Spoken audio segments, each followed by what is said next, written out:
Step গুলো কিরকম হবে, কিয়ামত যে হবে কোন কোন পর্যায়ে, কোন কোন ধাপে, কোন কোন ঘটনা ঘটবে, এটা আমাদের অনেকেরই অজানা।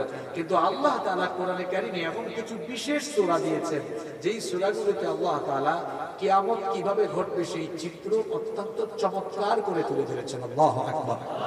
তার মধ্যে একটি অন্যতম সূরা হলো আজকের এই সূরা, সূরাতুল ইনফিতার। ইমাম আহমদ বিন হাম্বল রাহিমাহুল্লাহ তার মুসনাদের ভেতরে এবং ইমাম তিরমিজি রাহিমাহুল্লাহ তার তিরমিজি শরীফের ভেতরে এই হাদিস বর্ণনা করেছেন। আনী ইবনে ওমর রাদিয়াল্লাহু আনহুমা قال قال رسول الله আমার সাথে বলেন সাল্লাল্লাহু আলাইহি ওয়াসাল্লাম। আব্দুল্লাহ ইবনে ওমর রাদিয়াল্লাহু আনহুমা এই হাদিসের বর্ণনাকারী সাহাবী, তিনি বলছেন আল্লাহর রাসূল বলেছেন, মান সাল্লাহু আন ইয়ানজুরা ইলা ইয়াউমিল কিয়ামাতি কাআন্নাহু রা'য়ু আইন। আল্লাহর নবী বলেছেন, তোমাদের কেউ যদি কিয়ামতের চিত্র দেখতে চায়, কিভাবে কিয়ামত ঘটবে, কিভাবে শুরু হবে, উদ্বোধন হবে, কেমনে সেটা ঘটবে, এটা যদি কেউ জানতে চায়, বুঝতে চায়, উপলব্ধি করতে চায়, তাহলে সে যেন তিনটা সূরা পড়ে। সেই তিনটা সূরা হলো সূরাতুল ইনফিতার, সূরাতুল ইনশিকাক এবং সূরাতুত তাকবীর। এই তিনটা সূরা যদি কেউ পড়ে এবং হৃদয়ঙ্গম করতে পারে, বুঝতে পারে, তাহলে ঘরে বসেই সে কিয়ামতের চিত্র দেখতে পারবে। তার মধ্যে একটা সূরা হলো আজকের সূরা, সূরাতুল ইনফিতার। চলেন আমরা সময় নষ্ট না করে আরম্ভ করি। এই সূরার প্রথম 5টা আয়াতে কিয়ামতের 2 পর্বের কথা বলা হয়েছে। আসলে কিয়ামত ঘটবে 2 পর্বে। কিয়ামত ঘটবে কয় পর্বে? 2 পর্বে। মুখস্থ করে ফেলবেন আজকে। কিয়ামত ঘটবে 1 পর্বে না 2 পর্বে? কিয়ামত হবে কি বারে বলেন তো দেখি? মাশাআল্লাহ, এই তো পারেন আপনারা। কি বারে? জুমাবারে। জুমাবারে সূর্য উঠবে কোন দিকে? যেদিন কিয়ামত অনুষ্ঠিত হবে সেই দিন সূর্য পূর্ব দিকে উঠবে না, সেই দিন সূর্য পশ্চিম দিকে উঠবে। পশ্চিম দিকে যখন সূর্য উঠবে জুমার দিনে কিয়ামত অনুষ্ঠিত হবে। আর কিয়ামত 1 পর্বে অনুষ্ঠিত হবে না, কিয়ামত অনুষ্ঠিত হবে কয় পর্বে? এই 2 পর্বে কি কি ঘটবে এই সূরার প্রথম 5টি আয়াতে সেটা আল্লাহ তুলে দিয়েছেন। যারা পারেন আমার সাথে পড়েন। আল্লাহ তাআলা বলছেন, ইযাস সামাউ فطرت وإذا الكواكب انتثرت وإذا البحار فجرت وإذا القبور بعثرت علمت نفس ما قدمت وأخرت الله أكبر। প্রথম 5 আয়াত আমরা আলোচনা করছি। এই 5 আয়াতের মধ্যে প্রথম 3 আয়াতে প্রথম পর্বের কথা বলা হয়েছে। প্রথম কয় আয়াত? 3 আয়াতে। কোন পর্ব? প্রথম পর্ব। কিয়ামতের এই 2 পর্ব উদ্বোধন করার জন্য আল্লাহ তাআলা একজন বিশেষ ফেরেশতা বানিয়েছেন। সেই ফেরেশতার নাম হলো ইসরাফিল। বলেন তো দেখি, কিয়ামতের ঘটনা ঘটানোর জন্য আল্লাহ যে ফেরেশতা বানিয়েছেন সেই ফেরেশতার নাম কি? ওই ফেরেশতার দায়িত্ব হলো সিংহার ধ্বনি, সিংহায় ফুৎকার দেওয়া। ওই ফেরেশতাকে বানানোর পর থেকে সেই ফেরেশতা তার মুখের সামনে বিশেষ সেই সিংহা নিয়ে অপলক নয়নে আরশে আজিমের দিকে অপলক নয়নে তাকানোর পাশাপাশি কান পেতে আছেন কখন আল্লাহর তরফ থেকে আদেশ আসবে।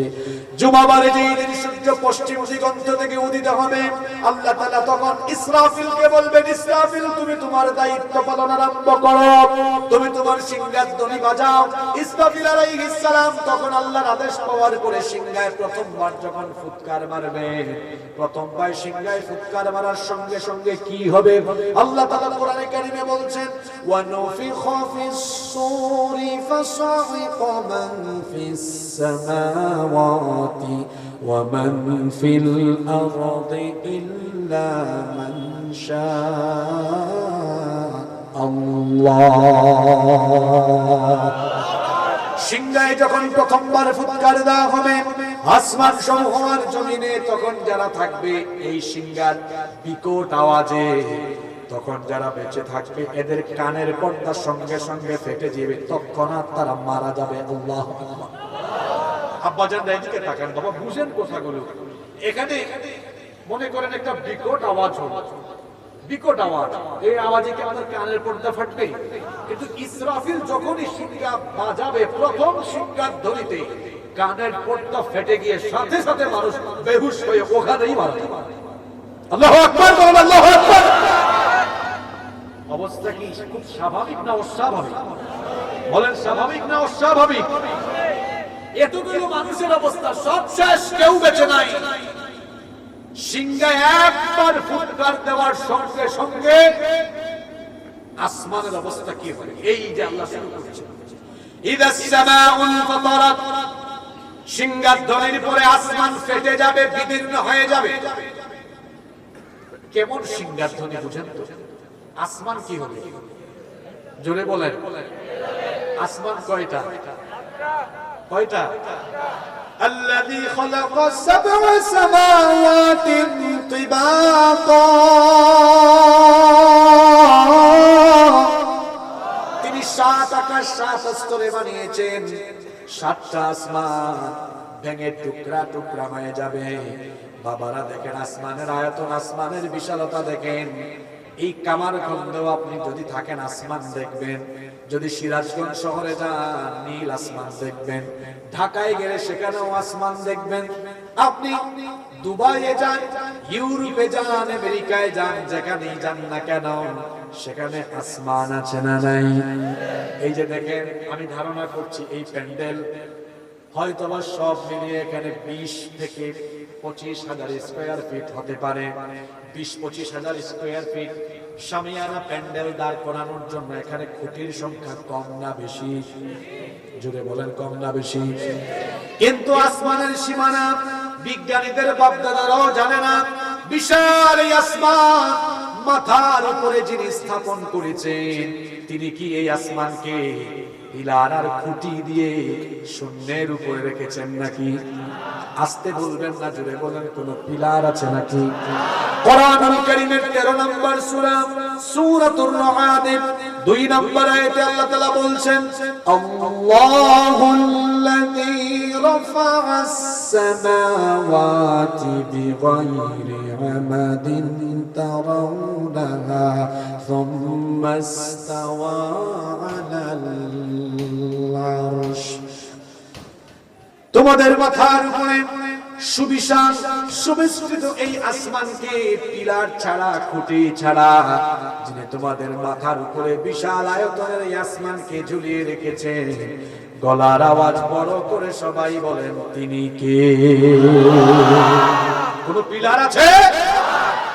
আপনার কি মনে হয় এটা আল্লাহ এমনি এমনি স্থাপন করেছে? নো, একটা কারণ আছে না ভাই? আপনার বাড়িতে টিন আছে, ছাদ আছে, কেন দিয়েছেন?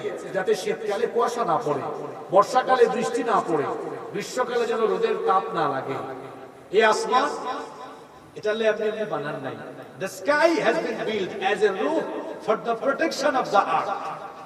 এটাকে আল্লাহ তাআলা এই পৃথিবীবাসীর সুরক্ষার জন্য একটা সুরক্ষিত ছাদ বানিয়ে দিয়েছেন।